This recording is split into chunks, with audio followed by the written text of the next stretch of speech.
Pakistan went running to try to achieve a ceasefire, like a scared dog with its tail between its legs. और उनका जो बयान था कि पाकिस्तान के missile, drone, UAE, aircraft defence system के सामने ढेर हो गए।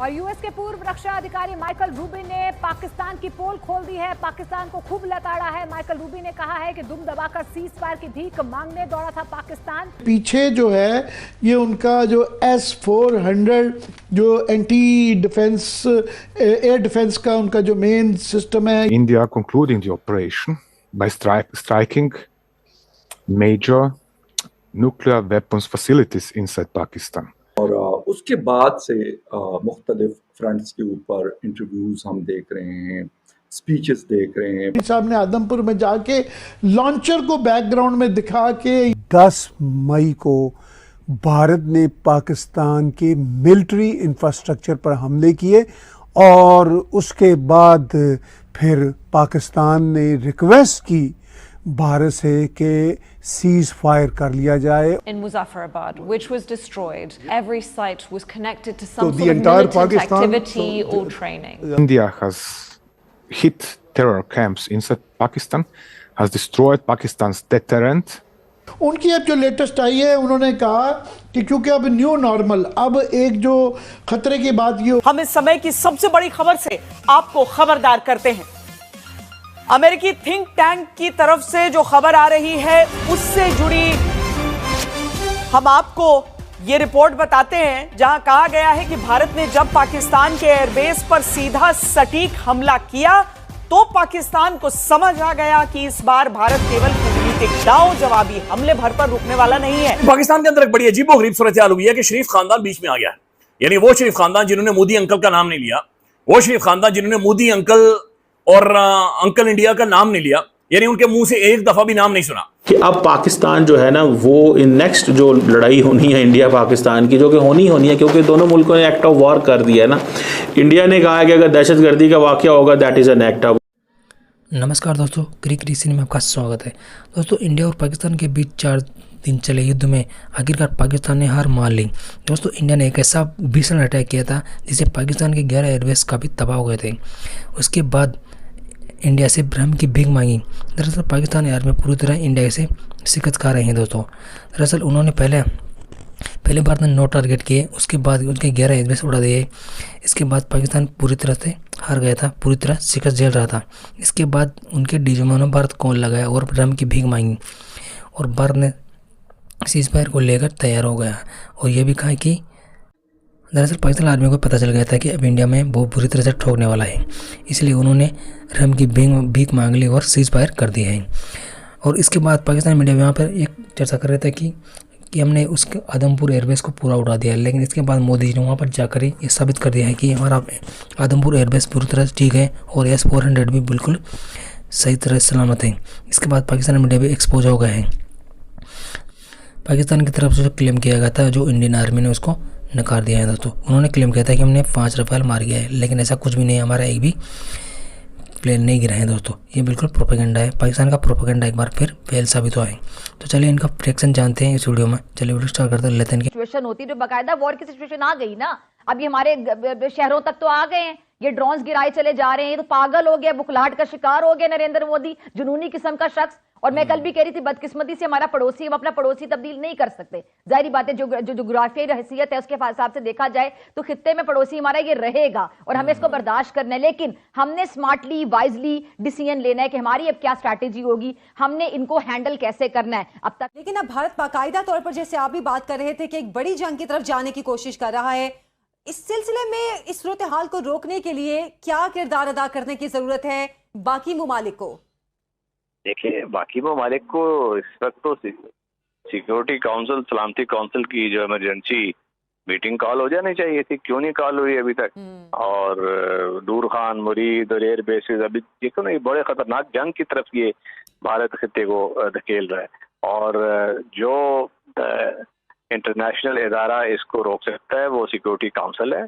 उनकी जो रेजोल्यूशन बाइंडिंग होती है, वीटो विल्डिंग पावर होती है, वो उसमें उनका जो रेजोल्यूशन होती है उस पर वो अमल भी करवा सकते हैं, तो वो बाइंडिंग होती है। और वो अभी तक वो मुझे नहीं मालूम कि क्यों क्या कंपल्शन दें सलामती काउंसिल की कि वो उस वक्त कन्वीन नहीं हुई। ये बड़ा खतरनाक सिचुएशन है। ब्रिगेडियर साहब, यहाँ पर जो है वो ये मेरे ख्याल से ज़रूर मेंशन होना चाहिए कि भारत को अमेरिका की आशीर्वाद हासिल है और अमेरिका का रवैया यहाँ पर बहुत अजीब सा हम देख रहे हैं। वो ये कह रहा है कि हम उनकी जंग में नहीं जाना चाहते हैं। क्या वजह है कि अमेरिका इस अहम और नाजुक मौके पर इस तरह का बिहेव कर रहा है? देखिए, अमेरिका के अपने मफादात है, वो उनका एक एंटी वार प्रेसिडेंट है, वो नहीं चाहता इन्वॉल्व होना। तो ऑलरेडी गाजा और यूक्रेन में इन्वॉल्व है, तो अगर वो नहीं होना चाहता तो बाकी तो दीगर ममालिक है ना, रूस है, चीन है, फ्रांस है, यूके है, ये सारे वीटो विल्डिंग पावर है। और इनमें से किसी को यूएन का एक इमरजेंसी सेशन बुलाना चाहिए और वोटिंग करानी चाहिए इस पे। मगर ये यहाँ पे बड़ा सीरियस है कि अगर इसने नूर खान जो कि रावलपिंडी में है, उसके बाद मुरीद, शोरकोट, अगर इनको निशाना बनाने की कोशिश किया तो ये बड़ा मेजर एस्केलेटरी स्टेप है।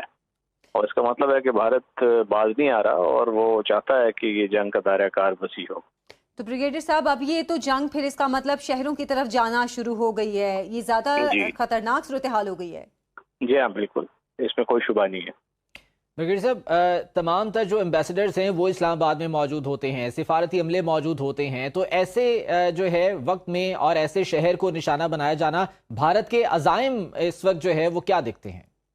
उसके अज़ाइम तो मुझे लग रहा है कि वो एक जंग की तरफ धकेलना चाह रहा है खित्ते को, और उसमें या तो उसको ज़ोम है कि पाकिस्तान अपने न्यूक्लियर असासे इस्तेमाल नहीं करेगा, और इसलिए अब जब उसने मिसाइल का हमला किया था तो पाकिस्तान का मिसाइल का जवाब जाना चाहिए। अब जब वो जाएगा तो उसके वक्त वो क्या करेगा उसके लिए भी हमें तैयार होना चाहिए। तो हमें ये एक मेजर एस्केलेशन की तरफ हम जा रहे हैं, तो हमें ये तमाम चीज़ों का इदराक होना चाहिए।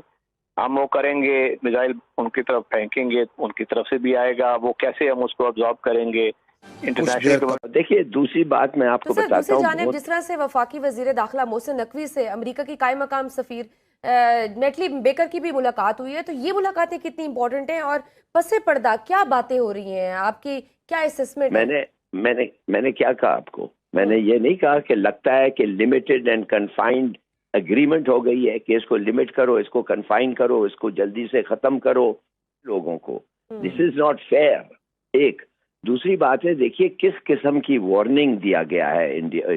देखिए, उन्होंने नीलम डैम पे ये फेंका है कि नहीं फेंका है? जी, नीलम डैम पे, उन्होंने एक और डैम पे। Look at the signalling. उनकी सिग्नलिंग ये है कि बच्चों, अगर तुमने रिसिप्रोकेट किया, हमें वो ये कर रहे हैं, वो क्या कहते हैं, प्रोवोक कर रहे हैं। अगर तुमने रिसिप्रोकेट किया तो हम फिर आप जानते हैं कि हमारे डैम्स भी बहुत है ना, तरबेला किधर और मंगला किधर, और इनका ये और इनके क्या ये छोटे छोटे जो डैम्स हैं वो किधर। तो देखिए, अगर उन्होंने हमारे डैम पे अटैक किया तो हम भी तो उनके डैम्स पे कर नहीं सकते। जिस तरह से अक़वाम मुत्तहिदा के चार्टर आर्टिकल 51 के मुताबिक पाकिस्तान किसी भी किस्म की जारियत की सूरत में रद्द-ए-अमल का हक महफूज रखता है, और यहाँ तो फिर हमारी मेन लैंड और बड़े शहरों को टारगेट किया गया है। नहीं, ये महफूज रखना और ये सब भूल जाएं आप। In a war situation reality counts. आप सोचे, अगर नीलम झेलम को इन्होंने क्यों डैम किया? छोटे से थोड़ा सा मारा है, ये नहीं कि उसको तबाह किया है, थोड़ा सा मारा है, उनको प्रोवोक किया है। हमें कह रहे तुम भी करो ना, तुम क्यों नहीं करते हो? हमने किया है। उसका मतलब ये है तुम करो, और फिर तुम्हारे का नुकसान देखो क्या होगा अगर हम शुरू हो गए तुम्हारे बड़े डैम्स पे। वो तो फिर that would be a calamity, जैसे आपको पता है। तो कहने की बात सिर्फ ये, हमें प्रोवोक भी नहीं होना चाहिए। तो लाली साहब, क्या अभी भी हमें पहल नहीं करनी चाहिए? हमें देखना चाहिए, वेट करना चाहिए, जैसे पहले हम कर रहे थे कि वहां से स्ट्राइक हुआ, फिर हमने स्ट्राइक डाउन किया और बड़े ऑफेंसिवली किया, तो हमें रिस्पॉन्ड नहीं करना चाहिए? मतलब क्या अब भी पाकिस्तान की आलमी ताकतों की तरफ से कोई बैकडोर एंगेजमेंट जारी है?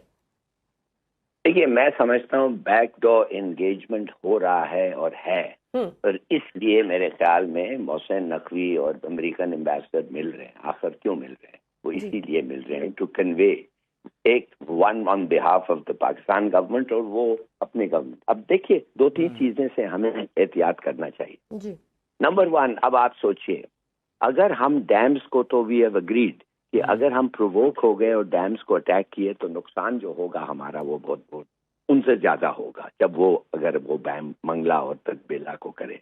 दूसरी बात, हमारे पास एक मॉरल एडवांटेज ये है कि हमने पानी के डैम्स को नहीं छुआ, माने कि भी हमने उस तरफ देखा ही नहीं। तो डैम्स और वाटर को वेपनाइज करना ये बहुत बुरी बात है, और this has gone round the world बिल्कुल विदाउट एनी डाउट। मैं कह सकता हूँ कि ये जो है ये इंडिया के खिलाफ जाएगा, और बल्कि हम यूएन सिक्योरिटी काउंसिल गए हैं, मेरे ख्याल में हम एक एडवाइजरी ओपिनियन जाना चाहिए इंटरनेशनल कोर्ट ऑफ जस्टिस को भी, और सबसे कंडेम ये कंडेम तो हम कर रहे हैं, अमेरिका ने भी और दूसरे जगह भी आप देखेंगे वो कंडेम करेंगे। जिधर उन्होंने इस वक्त हमने देखा है कि उनके आर्म फोर्सेस ने कोई एडवांटेज गेन करने की कोशिश की ऑन द लैंड, मेरे ख्याल में that is a legitimate target.